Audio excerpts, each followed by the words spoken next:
嗰啲咧，即係後生仔咧，即係佢哋咁樣必多1.5倍咁樣嘅價咧，其實佢都好聰明，因為坦白講，嗰個業主都需要想像空間。哇！你而家俾日價俾多50%我喎，我1000萬啫喎，你俾12,000、15,000俾我喎，咁你個股票而家現值係咁多嘛？就算我當你上市跌翻啲咧，咁你都跌唔到咁多。Well，呢個就 give and take 啦。譬如話你係嗰個豪宅嘅擁有人啦，而家你要賣俾呢個小朋友，呢個喺 Anthropic 或者 OpenAI 做緊事嘅小朋友，你係願意用幾多錢同佢成交咧？你去傾嘅，大家都係一個經紀，即係我哋成日都講話 AI 就唔能夠取替嘅。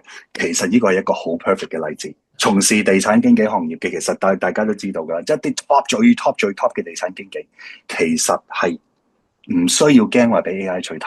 因為佢哋講嘅係人與人之間嘅關係網，就係用呢種咁嘅關係網嚟到係促成呢單交易。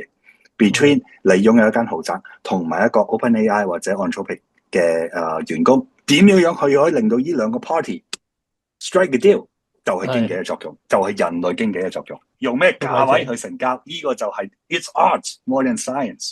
因為佢要好精通嗰個匯率點樣換噶嘛，即係嗰個美元現金計同埋佢個 Anthropic 嗰個股價個價值點樣換，點樣睇貨斯個未來，點樣打折，點樣計日價，咁你咪即係嗰個 bargain 嗰個技巧好強咯，要即係係啦，係啦。擺到。仲有就係兩邊游說啦，大家嘅做地產經紀嘅朋友都知道，兩邊點樣去游說，係做到一個共識出嚟。